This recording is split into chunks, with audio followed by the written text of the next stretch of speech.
Olá pessoal, nesse nosso vídeo nós vamos discutir um pouco sobre o modelo de oferta e demanda, aí já começando a parte do nosso curso que está relacionado com a microeconomia. O modelo de oferta e demanda, como a gente disse no vídeo anterior, né, é um outro modelo que nós vamos utilizar em economia para representar uma situação. Nesse caso nós vamos representar como funciona aí as forças de oferta e demanda dentro da economia, que é um instrumento chave, uma coisa muito importante para a gente discutir, na teoria econômica. Tá? E como é um modelo, como a gente está representando uma situação da economia, a gente precisa de fazer algumas pressuposições. A gente vai trabalhar com esse modelo, mas pensando o seguinte, olha, que eu estou representando um mercado que tem um número muito grande de compradores e vendedores, ou seja, eu tenho muitas empresas, eu tenho muitos consumidores, então nenhum deles tem o poder de determinar o que vai acontecer nesse mercado. Tá? Os vendedores, por exemplo, eles não dizem o preço deles, eles têm que seguir o preço que está no mercado. É diferente, nós vamos ver mais para frente, por exemplo, de uma empresa que tem um monopólio de um determinado produto, em que ela sozinha diz o preço que ela vai querer cobrar pelo produto. Tá? Nesse caso não, como são muitos vendedores, eles seguem o preço do mercado. Como são muitos compradores, eles vão comprar pelo preço de mercado. Ninguém consegue afetar esse mercado. Então, para entender melhor esse modelo, a gente começa pela curva de oferta. Tá? Quando a gente falar de curva de oferta, eu estou pensando no lado dos produtores. Imagina, eu considero que você é um produtor, tá? Ainda não um consumidor. E que esse produtor ele está sempre disposto a vender um produto dele por um determinado tipo de preço. Tá? É isso que a minha curva de oferta vai me mostrar. Tá? A quantidade que os produtores querem vender dado um nível de preço. E todo o resto, por enquanto, a gente está considerando todas as outras variáveis, elas são constantes. Isso em economia a gente chama de condição ceteris paribus, ou seja, eu estou analisando a oferta, a quantidade vendida em relação ao preço. Todas as outras coisas que podem afetar essa quantidade vendida, elas vão ficar constantes. A gente não vai mudar isso agora. Tá? Essa é a condição ceteris paribus, tudo mais constante. Então eu vou poder montar essa relação dizendo que a quantidade ofertada, tá, tem função sempre do preço, ela depende sempre do preço. Se eu faço isso em um gráfico, a gente vai ter um gráfico assim, ó.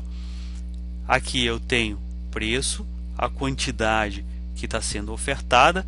Então como é que a gente vai entender isso? Para um determinado nível de preço 1, os produtores vão querer vender essa quantidade 1.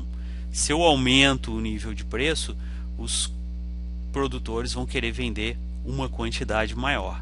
Tá? Então eu estou saindo desse primeiro ponto para cá. Eu estou sempre representando essa minha curva de oferta aqui em função do preço e da quantidade. Tá? E aí a gente sabe o quê? Que quanto mais alto tiver o preço, mais os produtores vão querer vender. Eu posso ter outras variáveis que vão afetar a minha oferta além do preço. Tá? Por exemplo, mão de obra, ou estamos considerando aqui custos de produção. Sempre que o preço da minha mão de obra cair, o custo de produção diminuir, pelo preço que era dado lá no mercado, esse ofertante, esse produtor, ele está ganhando mais. Então ele vai querer vender mais. Tá? O preço não aumenta, mas o custo dele cai, quer dizer, ele tem um lucro maior, ele está ganhando mais. Por isso ele vai ter intenção de vender mais. O preço do capital ou dos bens de capital, o preço das matérias-primas, lembra dos nossos fatores de produção. Sempre que eles estão mais baratos, eu diminuo o custo, o meu produtor quer vender mais. Tá? Então agora a gente vai considerar um deslocamento na curva de oferta, mas agora eu estou mudando. Imagina assim, eu disse que para esse preço 2 eu queria ter um errinho aqui, eu queria vender uma quantidade 2. Se o preço aumenta para P1, eu quero vender uma quantidade Q1. Eu estou deslocando onde? Em cima da curva de oferta. Tá? O preço muda o meu ponto em cima da reta. Mas se eu tiver, por exemplo, uma outra variável que não o preço, igual a matéria-prima que a gente viu anteriormente, o que vai acontecer? Nesse mesmo nível de preço P1 aqui, agora que custo está menor, que ele tem mais lucro, ele vai querer ofertar uma quantidade maior. Então P1 eu mudo para essa quantidade Q2. Ao nível de preço P2 eu estou mudando para uma quantidade maior, Q1. Então eu estou dizendo que, olha, essa minha curva de oferta ela desloca para a direita, né? Eu desloco a curva inteira e não estou mais trabalhando só em cima da curva que eu tinha anteriormente. Então isso fala matéria-prima, capital, todas aquelas outras variáveis que não são preço, elas vão deslocar minha curva para a esquerda ou para a direita. Tá? Eu posso deslocar para a esquerda se o custo da matéria-prima aumentar. Então isso daqui agora é uma questão chave, né? Eu vou dizer assim, olha, toda vez que eu tenho uma modificação extra preço, que não é preço, tá? Eu vou deslocar a minha curva toda. A minha curva desloca para a direita ou para a esquerda. E toda vez que eu tenho uma alteração no preço do produto, eu tenho uma mudança ao longo da curva. A curva permanece a mesma. Eu vou mudar em cima dela. Estou caminhando naqueles pontos em cima dela. Isso daí é muito importante para a gente entender como que acontecem essas mudanças na curva de oferta. Tá? Vamos pensar agora, né, na nossa curva de demanda. A curva de demanda, quando eu falar demanda ou falar procura, eu estou olhando agora o que? O lado dos consumidores. Eu quero saber quanto que os meus consumidores estão dispostos a comprar para cada nível de preço, considerando que todas as outras variáveis, todos os outros fatores estão constantes nesse primeiro momento, né? Então eu vou representar o que? A minha quantidade demandada, né, em função do preço. Eu estou analisando o que? Agora eu vou analisar só o efeito do preço na quantidade. Vamos fazer a mesma coisa, tá? Eu tenho uma curva de demanda, tenho preço num eixo, quantidade no outro, e a minha curva de demanda vai me dizer o que? Vamos voltar aqui. Ela tem uma inclinação negativa. Por quê? Se eu tenho um preço aqui em cima, os consumidores querem comprar essa quantidade. Se o preço cai e vem aqui para baixo, os consumidores agora querem comprar uma outra quantidade. Ou seja, à medida que meu preço reduz, a quantidade aumenta, né? Então, quanto mais barato estiver o produto, mais os consumidores vão querer comprar. Tá? Tenho outras variáveis além de preço para afetar, por exemplo, a renda, o gosto do consumidor. Tá? Por exemplo, renda. Se o meu consumidor, se aumenta a renda do consumidor, ele passa a ter mais dinheiro, ele vai querer o quê? Ele vai ter uma demanda maior, independente do preço. Ele vai querer consumir mais, mesmo os preços ficando constantes. Então eu tenho um outro efeito sobre a demanda. Mesma questão do gosto do consumidor. Se por alguma razão ele passa a gostar mais ou passa a gostar de algum tipo de produto, eu tenho uma mudança na minha demanda, independente do preço. Tá? Tem outro preços de bens relacionados, que a gente vai dizer assim, são os bens substitutos e complementares. Então o que é isso? O que são bens substitutos e complementares? A gente vai dizer assim, ó, que um bem substituto, quando ele pode ser usado em substituição do outro. Um exemplo clássico que tem em todos os livros de economia, manteiga e margarina. Né? Eu posso fazer o quê? Eu não quero consumir manteiga por um determinado motivo, principalmente se o preço dela estiver mais alto, eu vou substituir pela margarina. Eu vou consumir um outro produto diferente. Tá? Se o preço da margarina aumentar demais em relação à manteiga, eu posso largar a margarina e voltar para a manteiga. Então isso são bens substitutos. Um substitui o outro. Tanto faz eu consumir uma coisa quanto consumir outra. Tá? Bens complementares são os bens que eu tenho que utilizar os dois conjuntamente. Eu preciso de um para poder usar o outro. Por exemplo, impressora, cartucho de tinta. Eu não tenho como usar um cartucho de tinta, demandar um cartucho de tinta se eu não tiver uma impressora. Tá? Dificilmente eu vou querer comprar um cartucho se eu não tiver uma impressora. E se eu tiver uma impressora, provavelmente eu vou precisar de um cartucho. Tá? Então eles são complementares, um complementa o outro. O preço da impressora ou o preço do cartucho vai afetar a demanda do outro. Se a impressora aumenta demais, as pessoas vão desistir de comprar a impressora, consequentemente vai diminuir a demanda de cartucho de tinta. Tá? Isso vale, por exemplo, um outro exemplo, carro e combustível. Se eu tenho que ter um carro, eu preciso do combustível, né? Então, preço de um acaba afetando também o outro. Vamos ver como é que isso funciona, né, se eu tiver dentro da minha curva de demanda. Lembrando que, ó, à medida que o preço cai de P2 para P1, o consumo aumenta de Q0 para Q1. O produto está ficando mais barato. Agora vamos imaginar que eu aumento a renda. Meu consumidor ficou mais rico, né? Ele tem mais dinheiro agora. Então, para o mesmo nível de preços P2, ele deixa de consumir Q0 e passa a consumir Q1. Ou para o mesmo nível, para o preço P1, para o nível de preço P1, ele vai deixar de consumir Q1 e vai consumir Q2. Então eu estou deslocando a minha curva inteira. Eu não tenho mais essa mudança só ao longo da curva. Eu vou deslocar a minha curva de demanda para a direita. Tá? Esse aumento de renda também ele vai ter um efeito diferente. A gente vai ter que pensar assim, ó, bens, vamos ter que ver que tipo de bem que eu estou analisando, bens inferiores e bens normais, ou então bens superiores. O que é um bem inferior? É aquele bem em que quando a minha renda aumenta, eu desisto de consumir.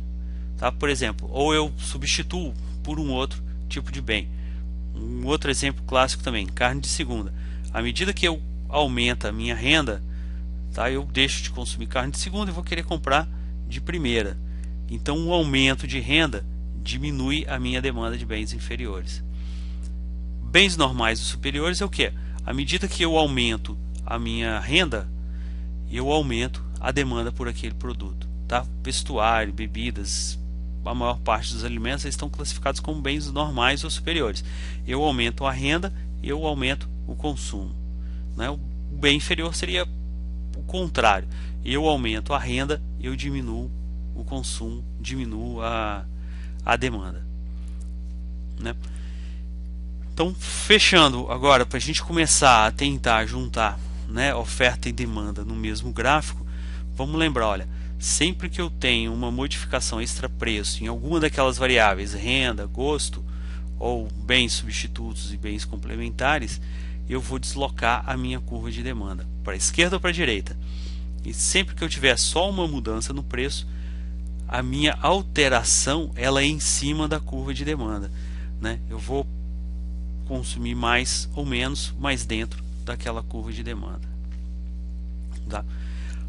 Visto oferta e demanda, a gente agora junta as duas curvas no mesmo gráfico e vamos começar a pensar assim, ó, o mecanismo de mercado. Como é que vai funcionar a interação dessas duas forças em um mercado? Então a primeira coisa que a gente vai considerar aqui nesse modelo é que eu vou ter um preço de equilíbrio ou um ponto de equilíbrio. O que é esse ponto de equilíbrio? Vai ser aquele ponto em que a quantidade que os produtores querem vender é igual ao que os consumidores querem comprar. Então esse é o ideal. Eu vou ter um determinado preço na minha economia que vai fazer que a quantidade que os consumidores querem comprar é a mesma que os produtores querem vender. E eu vou começar a pensar assim, ó, né? Nesse ponto em que as quantidades são iguais, eu não tenho excesso de oferta, eu não tenho demanda, eu não tenho pressão nenhuma para que o preço seja alterado. Né? Teoricamente falando, o meu mercado em equilíbrio poderia ficar ali em equilíbrio por bastante tempo. Né? Nessa situação, eu posso ter uma situação diferente. Tá? Por exemplo, para esse nível de preço P1, os consumidores querem comprar essa quantidade aqui, né, onde o preço encontra com a curva de demanda. E os produtores, eles querem vender essa quantidade daqui, onde o preço, né, se encontra com a curva de oferta. Então o que está acontecendo entre as duas curvas? Eu tenho um excesso de oferta. A quantidade vendida vai ser maior do que eles querem comprar, ou a quantidade que eles ofertada é maior. Disso daí vai fazer o que? Os produtores percebem, né, que tem poucos consumidores, os consumidores também percebem que tem um excesso de produto no mercado e começam a forçar o preço. O preço vai fazendo o que? O preço vai começar a cair para que os produtores consigam vender esse excesso até voltar no preço de equilíbrio. Tá? Então, pela teoria, né, os meus mercados iriam sempre o que? Caminhar por um ponto de equilíbrio, né? Caminhar onde houvesse essa onde as duas quantidades ficam iguais. Tá? Então esse vai ser o processo: excesso de oferta, os produtores diminuem o preço, a quantidade demandada aumenta, né, enquanto a oferta está diminuindo, e ele vai se ajustar em um determinado ponto entre as duas forças, tá? Até chegar onde? Até chegar nesse ponto de equilíbrio.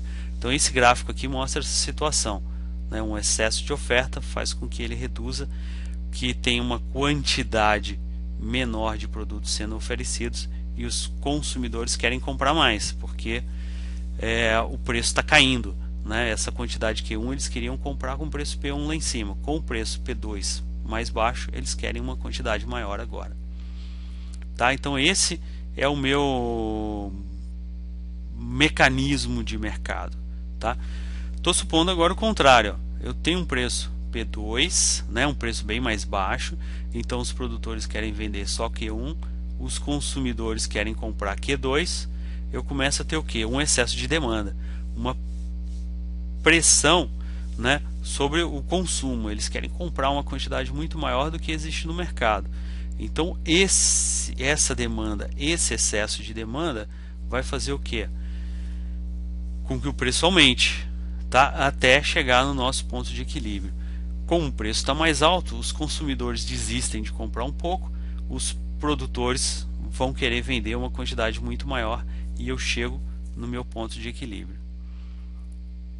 Tá? Então o excesso de demanda é isso, tem pouco produto, eu posso aumentar o preço, a quantidade demandada diminui um pouco, né? A ofertada aumenta e eles vão voltar por equilíbrio de novo. Então o meu mercado vai estar onde? Sempre chegando no equilíbrio. Tá?